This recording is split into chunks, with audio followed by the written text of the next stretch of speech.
Good morning, everyone. My name is MightyStream. I'm going to do our March the 9th just for today in a meditation. Hope you're doing well this morning. Would be doing better if I was asleep, but I'm not. It's about 3:14 a.m. The title of the meditation is Small Things.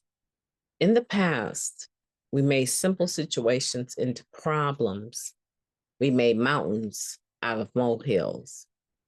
That comes from our basic text, page 90.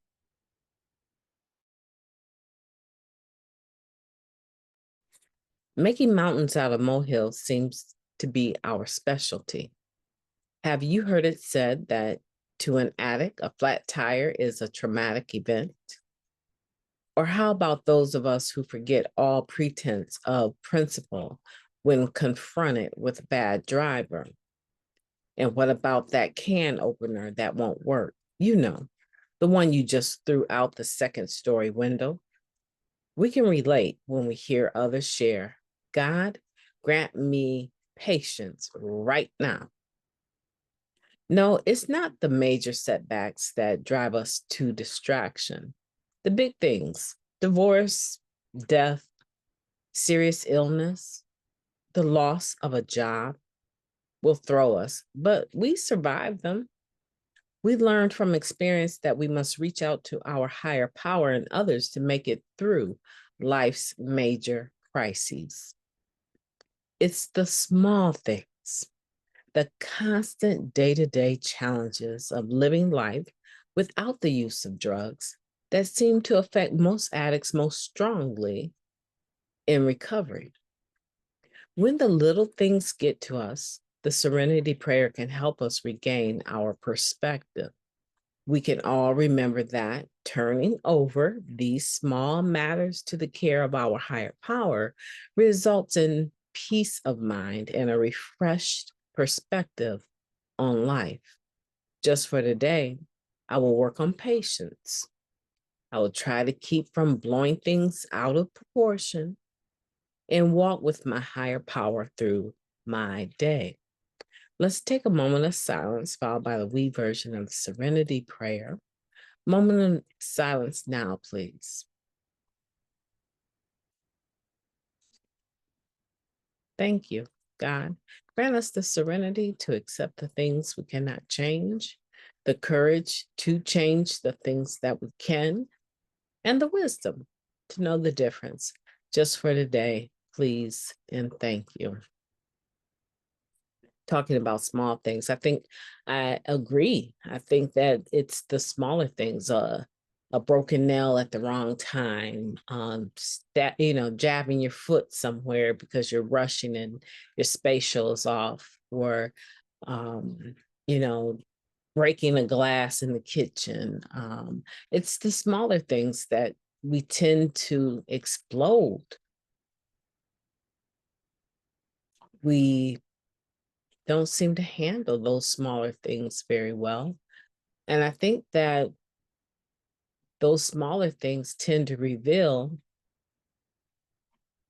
our real level of surrender.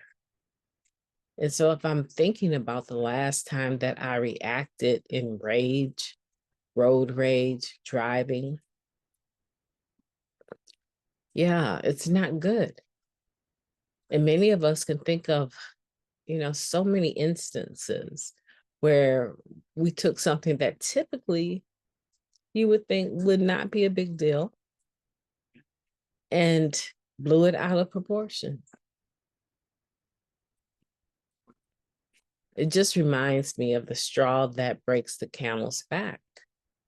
It makes me think, wow, MightyStream, you can talk about faith and you can talk about love and hope and kindness and all these beautiful spiritual principles. But let someone that is in customer service at a department store treat you dismissively. And it's like it wakes everything up in me that was ever muted discriminated against, bullied. It wakes everything up in me. And typically, I match the energy. Why? Why is that necessary to match this person's energy when they're probably, if I'm being completely honest, probably in need of a 12-step program, but haven't surrendered to it? Why would you, Mighty Stream, think it's okay to blow that situation way out of proportion? You know, this meditation is such a small one, but it's really triggering a lot of thought for me. And it should for you as well. Like, how spiritual am I actually if I can't handle a cashier putting my money on the counter instead of my hand? How petty, the queen of petty.com, can I be walking into a grocery store and not being acknowledged by the greeter, but turning around to find that the greeter is acknowledging someone else of a different race? How petty. Yes, does it make it right? Absolutely not. But what is my problem that I have to make that situation into a whole issue for someone that's just really trying to do the job? I don't know what's going on when they see me. I'm a very forward moving, fast walking. The earth shakes when I walk through, right?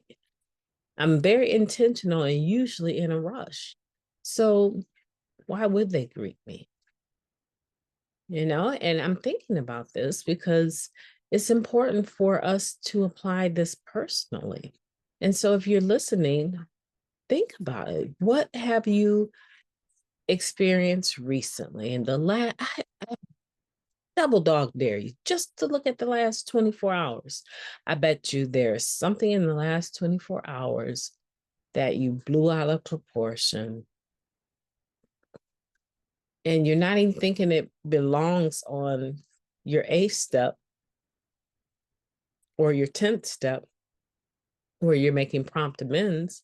You're not even thinking along that lines because you've gotten so used to behaving in a manner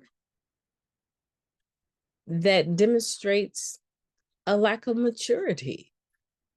I mean, point blank, that's what it is. When I act like that, it is like having a temper tantrum at my old age with decades clean. I don't have the right to do that.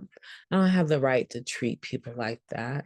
And I don't need to treat myself like that because believe me, there's been a few times where I've had to go back to the store and walk directly up to the person and tell them, I was just here and I just want to apologize to you. You're doing a great job. You don't deserve that. I'm really sorry. Can you accept my apology? And you know what? They're like, oh, yeah, I wasn't even thinking about it. And maybe they were or they won't. But generally speaking, in those situations that I've had to go do that to ease my side of the street and clean it up or ease my conscience, yeah. And I could have avoided it completely just by applying these spiritual principles in all my affairs. So let's do that today. Let's stop acting like childish children, throwing temper tantrums, blowing up at the smallest things, but let a car wreck happen. Oh, we got this, right? Lose a loved one. Oh, I got this. I know what to do because you know why? Because it's coming through my front door and I see it coming. And I know that in order for me to remain clean, right, and free from guilt and shame, I need to handle whatever that huge thing is properly. But let it slide in through a side door or back door. In other words, let it take me off guard, and you'll see. You will see me struggle to apply the spiritual principles innately, like without a second thought. You will see me struggle. If it's not in the fact that I might roll my eyes or I might huff or here we go. Okay. All right. Okay. Don't snap, right? Self-talking myself out and down from behaving in a manner that demonstrates a lack of maturity. Hey, look, I'm just telling my story because I know that it happens to everyone. There's no possible way that you've not experienced it. And I don't need to tell your story. I need to tell my story, right? And I know you can relate. And hopefully you are benefiting from the therapeutic value of one addict helping another and looking at your own circumstance. What are you blowing out of proportion? And I guarantee you, the people that live with you, that are around you, they see it, they know it, and they steer away. They stay out of your way because that's what happens in my home. Let me snap over the trash not being taken out. And it can be a whole 3-4 hours before anyone engages me. You know why? Because I've showed them that I'm short-tempered and they don't want to be in the line of fire. No, that's not okay. So I think for me, this meditation is saying, hey, look, MightyStream, let's go deeper. Let's start looking at the small ways that you're not applying the program. Let's look at that because you got this big stuff down pat, but let's look at the smaller things and let's work on that. Let's work on saying good morning to everyone. Let's work on saying good night to everyone. Let's work on hugging people when they greet you at the door instead of trying to get in the door and get your shoes off and upset that they're basically just letting you in the door so you don't have to use your key. Stop being childish, MightyStream. Let's go. Let's go. Let's really work this program. I want you to do the same. Enough of me. Now, it's about you. How are you going to apply this? Are you going to work on your patience today? Are you going to try to keep from blowing things out of proportion and walk with your higher power through your day? And even beyond that, are you going to have a beautiful day on purpose? How about that? I hope that you do. Talk to you tomorrow.